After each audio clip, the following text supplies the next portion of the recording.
जय श्री कृष्णा सभी भक्तजनों को। श्री लक्ष्मीपति नारायण की कृपा सदा सदा हम सभी पर बनी रहे। श्री विष्णु भगवान का आशीर्वाद हम सभी को सदा मिलता रहे। आज हम कार्तिक मास महात्म्य कथा अध्याय 11 सुनेंगे। तो शुरू करते हैं। बोलो विष्णु भगवान की जय। एक बार सागर पुत्र जलंधर अपनी पत्नी वृंदा सहित असुरों से सम्मानित हुआ सभा में बैठा था। तभी गुरु शुक्राचार्य का वहां पर आगमन हुआ।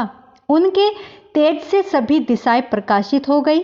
गुरु शुक्राचार्य को आता देखकर सागर पुत्र जलंधर ने असुरों सहित उठकर बड़े आदर से उन्हें प्रणाम किया। गुरु शुक्राचार्य ने उन सबको आशीर्वाद दिया। फिर जलंधर ने उन्हें एक दिव्य आसन पर बैठाकर स्वयं भी आसन ग्रहण किया। सागर पुत्र जलंधर ने उनसे विनम्रता पूर्वक पूछा, हे गुरुजी, आप हमें बताने की कृपा करें कि राहु का सिर किसने काटा था। इस पर दैत्य गुरु शुक्राचार्य ने विरोचन पुत्र हिरण्यकश्यपु और उसके धर्मात्मा पौत्र का परिचय देकर देवताओं और असुरों द्वारा समुद्र मंथन की कथा संक्षेप में सुनाते हुए बताया कि जब समुद्र में अमृत निकला तो उस समय देवरूप बनाकर राहु भी पीने बैठ गया। इस पर इंद्र के पक्षपाती भगवान विष्णु ने राहु का सिर काट डाला।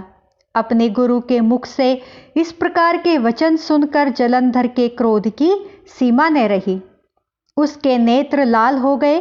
फिर उसने अपने धसमर नामक दूत को बुलाया और उसे शुक्राचार्य द्वारा सुनाया गया वृत्तांत सुनाया। उसके पश्चात उसने धसमर को आज्ञा दी कि तुम शीघ्र ही इंद्रपुरी में जाकर इंद्र को मेरी शरण में लाओ। धसमर जलंधर का बहुत आज्ञाकारी एवं निपुण दूत था। वह जल्द ही इंद्र की सुधर्मा नामक सभा में जा पहुंचा और जलंधर के शब्दों में इंद्र से बोला, हे देवता धाम, तुमने समुद्र का मंथन क्यों किया और मेरे पिता के समस्त रत्नों को क्यों ले लिया। ऐसा करके तुमने अच्छा नहीं किया। यदि तू अपना भला चाहता है तो उन सब रत्नों एवं देवताओं सहित मेरी शरण में आ जा, अन्यथा मैं तेरे राज्य का ध्वंस कर दूंगा। इसमें कुछ भी मिथ्या नहीं है।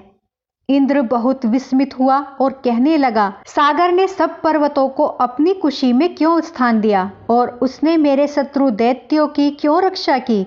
इसी कारण मैंने उनके सब रत्न हर लिए हैं। मेरा द्रोही सुखी नहीं रह सकता, इसमें भी कोई संदेह नहीं है। इंद्र की ऐसी बात सुनकर वह दूत शीघ्र ही जलंधर के पास आया और सब बातें कह सुनाई। उसे सुनते ही वह दैत्य मारे क्रोध के अपने होठ फड़फड़ाने लगा और दैत्यों पर विजय प्राप्त करने के लिए युद्ध आरंभ किया। फिर तो सब दिशाओं से, पाताल से करोड़ों करोड़ों दैत्य उसके पास आने लगे। शुंभ निशुंभ आदि करोड़ों सेनापतियों के साथ जलंधर इंद्र से युद्ध करने लगा। शीघ्र ही इंद्र के नंदन वन में उसने अपनी सेना उतार दी। वीरों की शंख ध्वनि और गर्जना से इंद्रपुरी गूंज उठी। अमरावती छोड़ देवता उससे युद्ध करने चले। भयानक मारकाट हुई। असुरों के गुरु आचार्य शुक्र ने अपनी मृत संजीवनी विद्या से मरे हुए दैत्यों को जीवित किया और उधर देवगुरु बृहस्पति द्रोणागिरी पर्वत से औषधि लाकर देवताओं को जीवित करते रहे। इस पर जलंधर ने क्रुद्ध होकर कहा कि मेरे हाथ से मरे हुए देवता जीवित कैसे हो जाते हैं। केवल गुरु आपके पास है जीवित करने की विद्या, तो ये देवता कैसे जीवित हो जाते हैं। इस पर शुक्राचार्य ने देवगुरु द्वारा द्रोणाचार्य से औषधि लाकर देवताओं को जीवित करने की बात कही। यह सुनकर जलंधर और भी क्रोधित हो गया। फिर शुक्राचार्य जी ने कहा, यदि शक्ति हो तो द्रोणागिरी पर्वत को उखाड़कर समुद्र में फेंक दो, तब मेरी इस बात की सत्यता प्रमाणित हो जाएगी। इस पर जलंधर क्रोधित होकर जल्द ही द्रोणागिरी पर्वत के पास पहुंचा और अपनी भुजाओं से पकड़कर द्रोणागिरी पर्वत को उखाड़कर समुद्र में फेंक दिया। इसके पश्चात सागर पुत्र युद्ध भूमि में आकर बड़े तीव्र गति से देवताओं का संहार करने लगा। जब द्रोणाचार्य जी औषधि लेने गए तो द्रोणाचल को उखड़ा हुआ शून्य पाया। वह भयभीत देवताओं के पास आए और कहा कि युद्ध बंद कर दो, जलंधर को अब नहीं जीत सकोगे। यह सुन सभी देवता युद्ध में जय की आशा त्याग कर इधर उधर भाग गए। सिंधु सूत निर्भय हो अमरावती में घुस गया। इंद्र आदि सभी देवताओं ने गुफाओं में शरण ली। तो बोलो जय श्री कृष्ण। दोस्तों, आज हमारा 11वां अध्याय यहीं पर समाप्त होता है। अब हम कार्तिक मास कथा सुनेंगे। एक समय की बात है कि एक बूढ़े बाबा थे। उन बूढ़े बाबा की 2 बहुएं थी। ससुर जी का काम दोनों ही बहुत प्यार से और प्रसन्नता से करती थी। उस दौरान जब कार्तिक मास आया तो ससुर जी कहने लगे कि बहू, मैं कार्तिक नहाना चाहता हूँ। तो बड़ी बहू ने सुनते ही मना कर दिया और कहा कि आपके कार्तिक स्नान का काम मुझसे नहीं होगा, आप छोटी बहू से कह दीजिए। इसके बाद ससुर जी छोटी बहू के पास गए और कहने लगे कि बहू, मैं कार्तिक नहाना चाहता हूँ। छोटी बहू सीधी सादी थी। उसने कहा कि जी पिताजी, आप बताइए मुझे क्या करना होगा। इसके बाद ससुर जी कहने लगे कि ज़्यादा कुछ नहीं करना बेटा, रोज मेरे नहाने के लिए पानी भर देना, मेरी धोती धोकर सुखा देना और दोपहर का खाना बना देना। अब छोटी बहू रोज सुबह 5 बजे उठकर कुएं से पानी भरकर ला देती, जिससे ससुर जी स्नान कर लेते थे।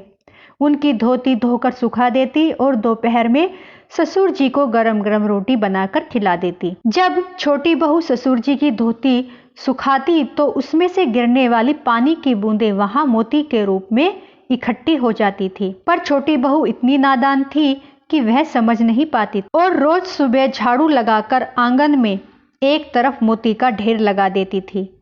और इसी तरह से 1 माह निकल गया और कार्तिक माह समाप्त होने को आया। तो ससुर जी ने कहा कि मैं कार्तिक समाप्त होने से पहले 2-4 ब्राह्मणों को भोजन कराना चाहता हूँ। छोटी बहू बोली, पिताजी मैं खाना बना देती हूँ और फिर आपको खेत से बुला लाऊंगी। बहू खाना बनाकर ससुर जी को खेत से बुलाने जाती है और कहती है कि पिताजी, मैंने खाना बना दिया है, आप घर चलकर ब्राह्मणों को खाना खिला दें और मैं खेत की रखवाली कर लेती हूँ।